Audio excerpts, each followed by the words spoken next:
Hi everyone, my name is Alyssa Goodeaux. I am a connection coach and I wanted to talk more today about what death to self is, and that all has to go back to the beginning of self. So our self is founded in our beliefs, and our beliefs are just the thoughts that we keep telling ourselves over and over and over again.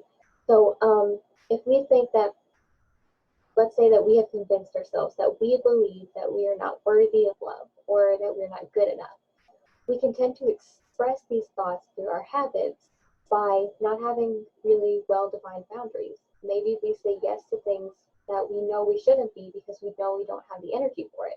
Maybe we're expending ourselves too much because we think, well, if I truly don't believe that I'm good enough, then I have to compensate for that in some way by making sure I say yes to everybody and do all the things for them.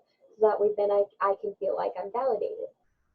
And so these kind of habits that we form are telling us, they're giving us tiny little insights into what our beliefs are. And this is all the creation of our personality. This is our personal reality. Let me say that again. Our personality is our personal reality. If we have a personality that is conducive to unhealth, to things that reflect that we aren't deserving, that we aren't enough, that we aren't loved, that we need to do in order to get all of these things. If we have a personality that's conducive to that, we're going to attract things that are bad for us. And not that it's not necessarily about attraction. It's more that this is the breeding ground that creates the bad stuff that happens. Um, Life doesn't necessarily live in death, right? It has its own personal space because it's more than. It can't exist in death because it's life. So life overcomes. But if we don't have life in our personalities, then we can't allow that light to have any room. And so whenever there's no room for it, we create other things that are unhealthy for us. Like whenever our thoughts get to that point, whenever we're telling ourselves we're not good enough, and we have feelings that surround that, like maybe sadness, disappointment, shame, frustration, these chemicals that go on in our bodies as a reaction to that are telling our bodies they're attacking it. They're not allowing our immune system to work as fully as it should be. We, for example, like our kidneys, if we have fear a lot, if we have a lot of fear and anxiety and anger and frustration, these things can actually slow your kidney function, and then you're not operating to the fullest extent that you could be if you aren't producing these chemicals that were slowing it down, so to speak. So this all ties back to the tree of life and the tree of knowledge. Our personality is created by the choices that we make or the habits. These are all tied together. So the tree of life is his wisdom and the tree of knowledge is our wisdom. That's what we think is best. And because our choices are so intimately tied to our personalities, meaning that, of course, whenever we live in unhealthy ways, then our personality is conducive to creating that. Versus whenever we choose to think about when we think of what we think about and we challenge those thoughts, instead of saying, I'm not good enough, we can say, I am a good enough because I am. Whenever we choose to challenge those thoughts and uproot them and create a new reality around that, we can create something more healthy and that is more conducive to life and health. And so this is the process. This process is death itself that Messiah often talks about. When he heals someone and he says, go and sin no more, this is the call back to the trees, to the choices that we make. We need to be choosing life. And whenever we choose life, this isn't so much just about, it's not so much one or the other. It's not so much, well, my religious beliefs are tied to that, and so I need to choose to be better. And for a lot of us who, we can eat clean, we can wear our tassels, and we can do all the stuff, and those are good. They're good in themselves, but they're not the heart. We need to get back to the heart of what that means, so that way we can choose life. As in, what about all of the laws that tell you how to treat conflict? what happens before you can go give a certain sacrifice. If you have a conflict with somebody, then you have to go back and deal with that person first and make amends before you can go back and do the sacrifice. So we need to get right with ourselves first and choose life from the heart of it.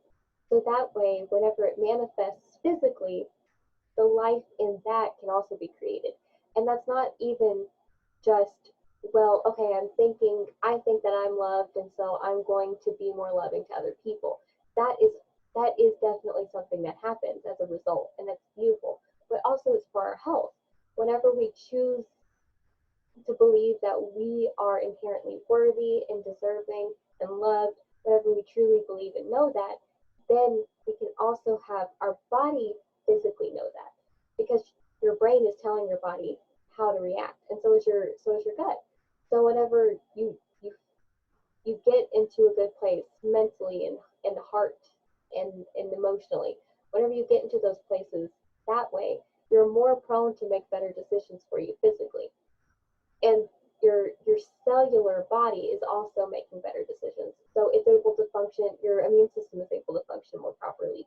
You're more prone to eat things that that are good for you versus filling your face with junk food and sugar and things that make you feel awful. And it's really fascinating because this is all. I use the enneagram a lot when I'm coaching, and it's so fascinating because this is all about that spectrum. Whenever you're in the unhealthiest levels of your personality, your personal reality, if you're in the unhealthiest steps of your type, then you're more prone to the extreme versions of what that type struggles with. So this can be manifested through many mental disorders. So, for example, at the worst level, some types might deal with OCD, bipolar disorder, schizophrenia, depression, anxiety. I mean, these are the lowest levels of unhealth that you can get. Versus whenever you're extremely healthy, you can do really good things and you can really be the image of God that He's created us to be. Whenever you're in this place of wholeness where you feel like, um, for example, my type is a 2, and in the unhealthiest versions, we will give ourselves to such an extent that we martyr, and we will just think we like to really manipulative. It's really manipulative. Whenever we think, well, this person, I want this person to love and validate me as a human being. I want them to need me and to want me. And so at the most unhealthy version of that, the types can tend to be hypochondriac. Well, I feel awful, and so now they have to take care of me. And so now I'm getting the love and the attention that I want.